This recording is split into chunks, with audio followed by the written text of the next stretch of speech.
Good morning, students. Welcome back to Learn It Beta. So today's topic we have trade receivable turnover ratio in the activity ratios, right, beta? So trade receivable, as we know, it includes debtors and bills receivable. Clear, beta? So what is the meaning of trade receivable? It establishes a relationship between credit revenue from operation and average trade receivables. तो इसके दो components के बीच में जो relationship बताए ratio, उस ratio को हम क्या कहते हैं बच्चे? Trade receivable turnover ratio. ठीक है, इसका एम क्या है? Why we just have trade receivable turnover ratio? So as to check the efficiency with which the trade receivables are managed and collected. कितनी efficiency है that trade receivables are properly managed and timely collected. As we know, when we have credit sales, जब हमारी credit sales होती है बच्चे, तो हम अपने कस्टमर से अमाउंट ऑफ सेल्स की जो है वो कलेक्ट करते हैं। ठीक है, BR आते हैं हमारे पास, बिल्स रिसीवेबल आते हैं, उनकी कलेक्शन होती है। So how fastly we are collecting the amount in less number of days, that efficiency is possible by having trade receivable turnover ratios. This is the objective. What are the factors? What are the components? दो components आएंगे बच्चे formula में। Credit revenue from operation, एक तो ये निकालना होगा हमें, और दूसरा हम निकालेंगे एवरेज ट्रेड रिसीवेबल्स। ठीक है, तो क्रेडिट रेवेन्यू फ्रॉम ऑपरेशन ये नेट क्रेडिट सेल है। क्या है बेटे? ये नेट क्रेडिट सेल्स। ठीक, तो हमें रेवेन्यू फ्रॉम ऑपरेशन में से अगर हम कैश रेवेन्यू फ्रॉम ऑपरेशन निकाल दें, that means total net cell में से अगर हम कैश सेल माइनस कर दें, हमारे पास क्या रह जाएगा बच्चे? Value of credit sales. Clear है? तो हमें क्या निकालना है? क्रेडिट रेवेन्यू फ्रॉम ऑपरेशन चाहिए होता है बेटे इसमें। That means net credit sales की वैल्यू हमें कैलकुलेट करनी है अगर नहीं दी हुई। कई बार क्या होता है कि आपको कैश सेल्स भी नहीं गिवन, आपको क्रेडिट रेवेन्यू फ्रॉम ऑपरेशन भी नहीं दिया हुआ, आपको डायरेक्टली उन्होंने दिया होता है रेवेन्यू फ्रॉम ऑपरेशन। तो अगर हमें कुछ कैलकुलेट करने को नहीं मिल रहा, तो रेवेन्यू फ्रॉम ऑपरेशन ही अपने आप में क्या आएगा? क्रेडिट रेवेन्यू फ्रॉम ऑपरेशन माना जाएगा। क्लियर है बच्चे? Then second component, second factor, average trade receivables.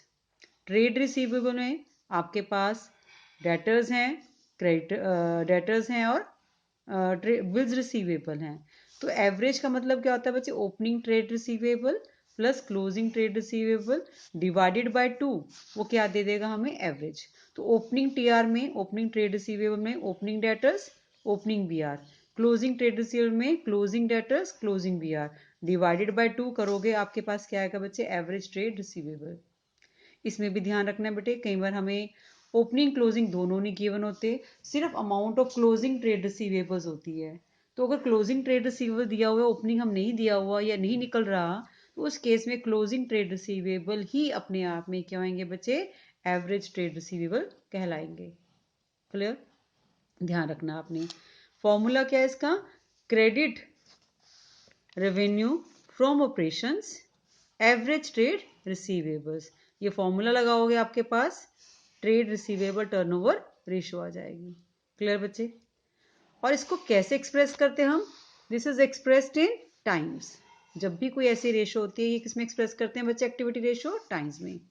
तो इसका मतलब क्या है? इसका पर्पस क्या है कि how fastly, how speedly we are converting over trade receivables into the value of cash amount. ठीक है, जितनी नंबर ऑफ डेज कम लगेंगे इसकी कलेक्शन में, उतना ही हमारा क्या है? डेट कलेक्शन पीरियड गुड है। ठीक है, कम से कम टाइम लगना चाहिए। और कई बार बेटे क्या होता है कि आपको डेटर्स और बीआर की अमाउंट हमें ऐड करनी होती है ट्रेड रिसीवल के लिए। कई बार प्रोविजन फॉर डाउटफुल डेट्स भी गिवन होते हैं, लेकिन that is not to be minus from debtors. ठीक है, माइनस नहीं करना। नॉर्मल तो हम करते हैं debtors minus provision for doubtful dates, लेकिन जब आपने ट्रेड रिसीवेबल टर्नओवर रेशो निकालनी है, provision for doubtful dates ignore करने हैं। कारण बेटे क्या है? क्योंकि हमारा पर्पस क्या है इस रेशो से? We want to analyse this thing only कि how many days we are required to calculate the debtors amount, BR amount. हम उसको एक्चुअल में रियलाइज नहीं कर रहे हैं, so that way it should be totally ignored अगर दिए हुए हैं। ठीक है, now we will just have one question, ताकि आप लोगों को इस रेशो का प्रॉपरली बेनिफिट हो, उस रेशो के समझ में आ जाए बच्चे। I am having one statement with me. Closing trade receivable 45,000, revenue from operations 3,60,000, cash revenue from operation 90,000, provision for doubtful debts आ गया ना, मैंने अभी आपको बताया। On closing trade receivable 5,000, you need to find out debtors turnover ratio. तो revenue from operation क्या है बेटे? वैल्यू ऑफ नेट सेल्स है। कैश रेवेन्यू कैश सेल्स है। क्लोजिंग ट्रेड रिसीवेबल दिए हुए हैं। प्रोविजन फॉर डाउटफुल डेट्स जो है ये वाली अमाउंट, इसको आपने नहीं लेना, इग्नोर करना, मैंने भी बताया ना आपको। तो पहला स्टेप क्या है बेटे हमारा? 3 स्टेप्स में हम कोशिश करेंगे इसको कंप्लीट करने की। फर्स्ट स्टेप में we have formula trade receivable turnover ratio. क्या फॉर्मूला बच्चे? Net credit revenue from operation divided by average trade receivables. Clear है? No just see step 2, values put करें। नेट क्रेडिट सेल्स जो है आपकी टोटल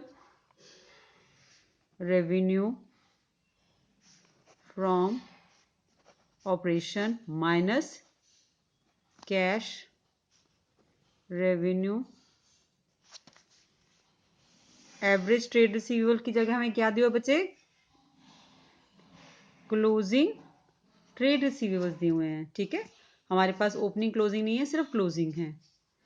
स्टेप 3 में हम क्या करेंगे? इनमें वैल्यूज पुट करेंगे। टोटल रेवेन्यू कितना बचे? 3,60,000 minus cash revenue 90,000 divided by closing trade receivable 45,000। Clear बच्चे? वैल्यूज पुट कर दी। अब इसको क्या करेंगे? माइनस करें। 2,70,000 डिवाइडेड बाय 45,000। क्लियर? 2,70,000 45,000। तो जब इसने आपने इसको सिंप्लीफाई करना है। 5 9 ज़ा 45, 5 5 ज़ा 25, 5 4 ज़ा 20, तो 9 6 ज़ा 54। तो रिजल्ट क्या है बच्चे आपके पास? 6 टाइम्स।